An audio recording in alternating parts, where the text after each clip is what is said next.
করছি এই জন্য যে আপনার সঙ্গে আমার নামটা ম্যাচ করে গেছে, আর আপনি এমন একজন মানুষের বাড়ির সদস্য যার কথা আমরা সকলেই জানি এবং সামান্য, এবং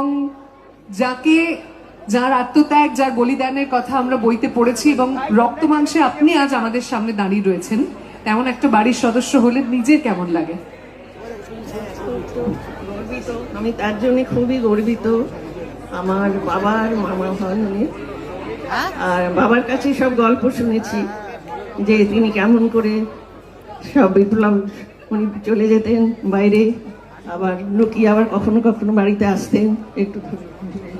হ্যাঁ, আর ওনার যেসব বন্দুক লুকিয়ে রাখতেন কাঠের তলায়, তারপরে অনেক কিছু এরকম ভাবে গল্প সব শুনেছি। আর খুব গর্বিত যে আপনারা আমাকে